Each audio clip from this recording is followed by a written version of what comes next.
O fim de Nicolás Maduro não foi uma saga épica. Esqueça os filmes de guerra. Não houve um cerco de meses. Não houve trincheiras em Caracas. Nem uma negociação honrosa. O colapso do regime levou exatos 47 segundos. Esse foi o tempo cronometrado entre o primeiro zumbido indetectável no espaço aéreo e o momento em que as forças especiais dos Estados Unidos violaram a blindagem do bunker no Forte Tiuna, na madrugada de 3 de janeiro de 2026. A Operação Liberdade Permanente não foi um combate. Foi uma imposição de força bruta. Quem olhou para o céu viu uma demonstração de poder imperial desenhada para humilhar. 150 vetores aéreos. Eram caças de quinta geração, invisíveis aos radares, e enxames de drones autônomos, anulando qualquer chance de defesa. O detalhe crucial é o silêncio. Antes da primeira detonação, um ataque cibernético massivo desmantelou a infraestrutura de comando e controle da Venezuela. As telas em Miraflores simplesmente apagaram. Os sistemas antiaéreos russos S-300, comprados a peso de ouro pelo chavismo e exibidos em paradas militares como invencíveis, tornaram-se sucata inútil instantaneamente.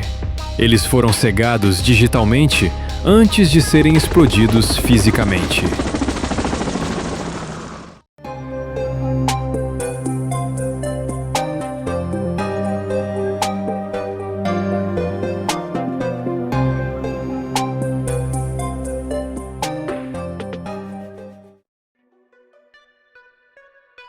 As bombas guiadas atingiram o Forte Tiuna e a base de La Carlota com precisão cirúrgica.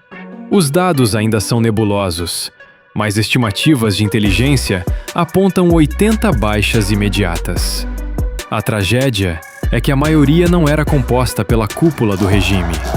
Os generais corruptos não estavam nas guaritas. Quem morreu foram soldados rasos, recrutas mal equipados, garotos que morreram segurando fuzis obsoletos da era soviética, pulverizados por uma tecnologia que sequer compreendiam. Morreram defendendo um governo que já havia acabado antes do primeiro tiro. A captura de Maduro e Cília Flores foi a antítese da propaganda revolucionária. Sem resistência, sem glória, sem a luta até a morte. Foram extraídos de um buraco, algemados com lacres de plástico e transportados para o USS Iwo Jima como carga comum, processados burocraticamente com destino a um tribunal federal em Nova York. Nas ruas de Caracas, a realidade se fragmentou. O cheiro de cordite e a visão de corpos misturavam-se à euforia bizarra de civis nas sacadas. Eles não corriam para abrigos, corriam para as janelas, filmando com celulares o fim do ditador. A soberania, que Maduro utilizava como escudo retórico, foi nocauteada pela realidade nua e crua da superioridade militar. O discurso inflamado não intercepta mísseis. Mas quem era o homem que ruiu tão facilmente? Para entender o presente, é preciso dissecar a gênese do desastre. Nicolás Maduro não foi um líder orgânico. Ele foi uma construção. A última e mais trágica invenção de Hugo Chávez. Maduro, o ex-sindicalista, jamais possuiu a autoridade natural ou o carisma magnético de seu antecessor. Ele foi ungido não por competência, mas por lealdade cega. Ao herdar o socialismo do século XXI, sem a bonança das commodities, ele viu o castelo de cartas desmoronar. A resposta dele não foi o ajuste fiscal, foi o saque sistemático. Ele transformou o Estado em uma cleptocracia. Sob sua gestão, o PIB encolheu 80%. Maduro substituiu a política pela coerção policial. Substituiu a economia produtiva, que gerava empregos, pelo narcotráfico institucionalizado e pelo garimpo ilegal de ouro manchado de sangue. Ele apostou que a compra de lealdade do alto comando militar seria eterna. Entregou aos generais o controle da comida, do câmbio e das fronteiras. Construiu um trono sobre a miséria e o medo, acreditando que o petróleo serviria como um talismã diplomático perpétuo. Ele achava que o mundo toleraria tudo contanto que o óleo fluísse. Esqueceu-se da regra básica da história. Recursos abundantes em nações fracas não são um seguro de vida. São um imã que atrai impérios. E o que restou hoje, dia 5 de janeiro? A população celebra a queda do tirano, e é justo que o façam. O alívio é real, mas celebram sobre ruínas. A queda abrupta de um autocrata não gera democracia espontânea, gera vácuo. E na geopolítica, o vácuo é o convite para a ocupação.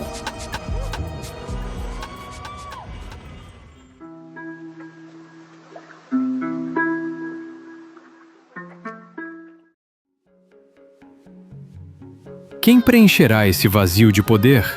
A resposta veio rápido e não agradou a quem acredita em contos de fadas diplomáticos. No dia 3, Donald Trump discursou em Mar-a-Lago. O tom não foi de libertação, foi de aquisição. O ditador se foi, anunciou. Mas a frase-chave, que deve acender o alerta em qualquer patriota latino-americano, foi: would run Venezuela? Well, it's largely going to be, for a period of time, the people that are standing right behind me. We're going to be running it. We're going to be bringing it back. It's a dead, I talk about a dead country. Venezuela has a lot of bad people in there, a lot of bad people that shouldn't be leading. We're not going to take a chance that one of those people take over for Maduro. So you can look at, and others, we have fantastic people, including people in the military. So we're going to have a group of people running it until such time as it can be put back on track. Are you going to work with the Vice President of Venezuela, or how do you foresee the relationship Well, I going? understand she was just sworn in, but she was, as you know, picked by Maduro. So Marco's working on that directly. Just had a conversation with her, and she's essentially willing to do what we think is necessary to make Venezuela great again. Very simple. We'll run it properly. We'll run it professionally. We'll have the greatest oil companies in the world go in and invest billions and billions of dollars and take out money, use that money in Venezuela. But we're going to be rebuilding, and we're not spending money. The oil companies are going to go in. They're going to spend money. We're going to take back the oil that, frankly, we should have taken back a long time ago, because we want to surround ourselves with good neighbors. Administrar. Percebam a palavra. Não apoiar, não reconstruir. Gerenciar. Como se a Venezuela fosse uma empresa falida sofrendo intervenção da matriz. A brutalidade pragmática de Trump ficou evidente. Ele descartou qualquer tentativa de sucessão interna pelo chavismo, ameaçando Delcy Rodrigues diretamente. O presidente dos Estados Unidos, Donald Trump, advertiu neste domingo a nova líder da Venezuela, Delcy Rodrigues, de que ela deve colaborar com os Estados Unidos, se não quiser pagar um preço muito alto. A cúpula militar venezuelana reconheceu Rodrigues como presidente interina, de acordo com uma decisão da Suprema Corte, anunciou o ministro da Defesa, Vladimir Lopes. Trump voltou a endurecer o tom depois de, no sábado, ter anunciado que estava disposto a trabalhar com Rodrigues para garantir uma transição democrática, segura e criteriosa, após a captura de Nicolás Maduro e de sua mulher, Cília Flores. Mas o verdadeiro choque de realidade veio em seguida. Donald Trump rejeitou a legitimidade de Maria Corina Machado, a vencedora do Prêmio Nobel da Paz de 2025. A figura que, aos olhos do mundo e dos venezuelanos, representa a resistência moral e a legitimidade democrática. No, we haven't. No, we haven't. Mr. President,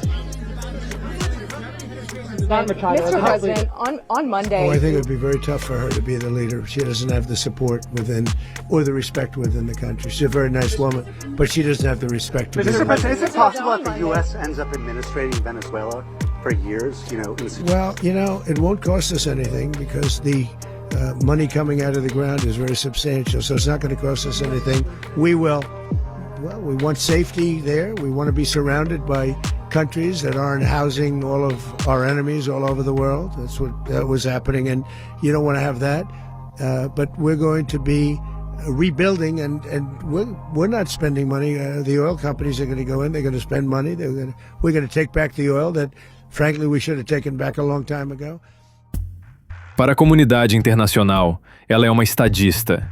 Para a nova administração de Washington, alguém fora do perfil necessário. Trump descartou a liderança natural da Venezuela como quem demite um gerente intermediário inconveniente. Fica evidente que legitimidade popular, coragem e prêmios Nobel são irrelevantes quando o interesse da potência ocupante não é a democracia, mas o fluxo de commodities. Maria Corina é patriota demais para Trump. Trump não deseja uma parceira nacionalista e altiva. Ele busca um interventor, um síndico obediente. A mensagem é clara. A Venezuela trocou um ditador por um dono estrangeiro.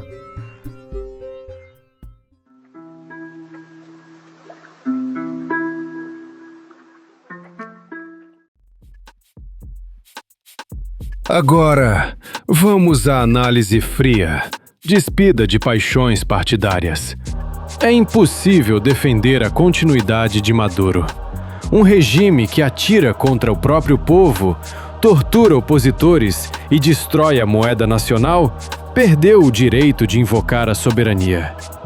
Ele transformou a Venezuela em um estado falido. E sejamos honestos, sem essa intervenção externa, o sistema de Maduro, blindado pelas armas cubanas e russas, duraria mais décadas. O povo, sozinho, não tinha como derrubá-lo. Porém, é preciso ter a honestidade intelectual de admitir: os Estados Unidos não mobilizaram uma armada, porta-aviões e 50 mil soldados por humanitarismo. Se o objetivo fosse a democracia, Maria Corina estaria subindo a rampa de Miraflores hoje. Ninguém gasta bilhões em logística militar por amor à liberdade. O objetivo é estratégico: controle das maiores reservas de petróleo do mundo, acesso a minerais críticos e, fundamentalmente, a expulsão da influência chinesa e russa do hemisfério. A China perdeu seus investimentos. A Rússia perdeu suas bases. É a doutrina Monroe, aplicada com tecnologia do século XXI. O Brasil e as nações vizinhas observam atônitos. Estou preocupado porque a América do Sul é considerada uma zona de paz. Nós somos um continente que não temos, armas nucleares, não temos bomba atômica, não temos nada. Lá o nosso negócio é trabalhar para se desenvolver e crescer. A mim me preocupa muito o aparato militar que os Estados Unidos colocou no Mar do Caribe. A mim me preocupa muito. E eu... Mañana hicimos un posicionamiento junto con la Secretaría de Relaciones Exteriores por parte del Gobierno de México. Nosotros defendemos la doctrina Estrada y lo que representa la política exterior de nuestro país, que está establecida en la Constitución, que está en contra de las intervenciones y a favor de la solución pacífica de cualquier conflicto. O precedente aberto é perigoso. O telegrama diplomático enviado por Washington via mísseis Tomahawk é claro: alinhem-se ou sua soberania será revogada. Hoje é a Venezuela por ser uma ditadura, mas o sarrafo pode baixar. Se hoje a justificativa é Maduro, amanhã será o quê? O lítio da Bolívia? A política ambiental do Brasil? A Colômbia de Petro?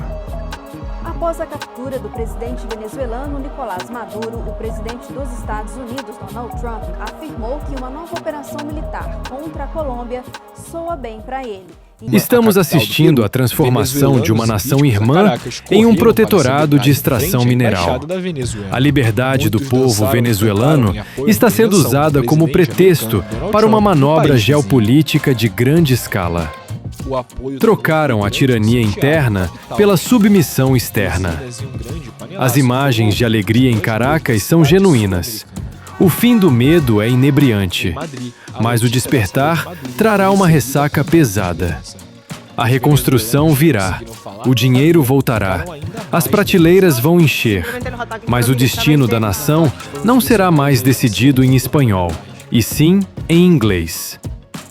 A Venezuela entra em uma era de tutela. Sem a liderança legítima que o povo escolheu, a democracia que será instalada terá limites bem definidos pelos interesses do Norte. Eu não estou aqui para vender ilusões. Minha análise é clara.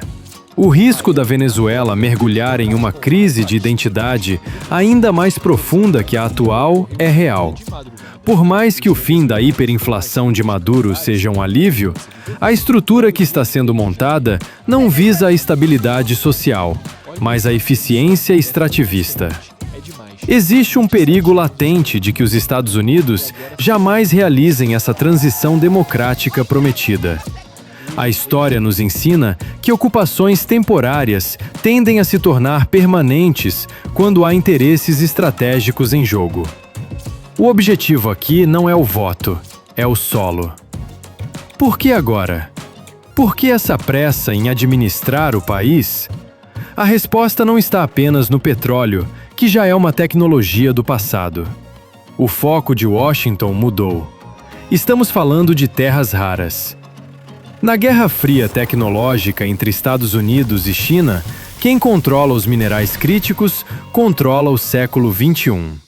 Neodímio, lantânio, praseodímio, elementos essenciais para tudo, de chips de IA a motores de carros elétricos e mísseis guiados. Hoje, a China domina mais de 80% do processamento global desses minerais. Os Estados Unidos estão em uma posição de vulnerabilidade extrema, com reservas domésticas insuficientes para sustentar sua indústria de defesa e tecnologia.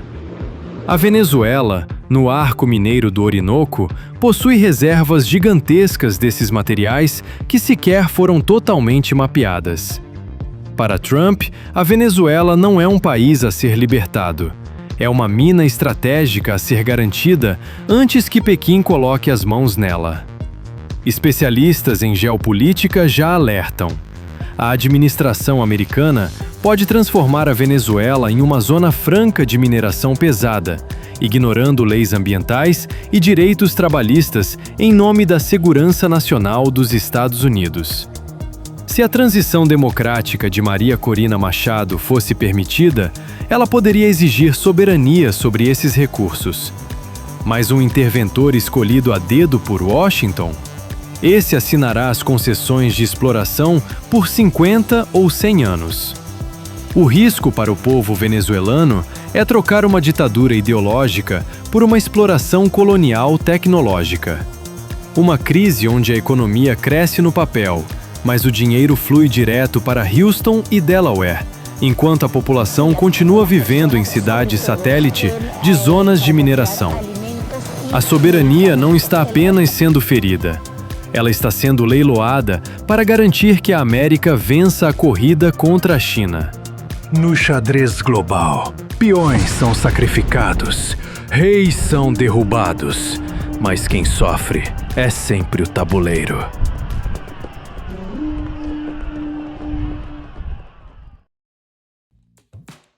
O canal Brasiliense está aqui para analisar os fatos como eles são, crus e desconfortáveis. Se você busca uma análise que recusa narrativas fáceis, seja de esquerda ou de direita, deixe seu like. Inscreva-se, pois a história da América Latina acabou de virar uma página violenta e nós estaremos aqui para ler as entrelinhas. E a pergunta que deixo para sua reflexão é: a liberdade vale a pena se o preço for tornar-se um almoxarifado mineral de uma potência estrangeira? Beba água, pois o calor ultimamente está insuportável. Até o próximo vídeo.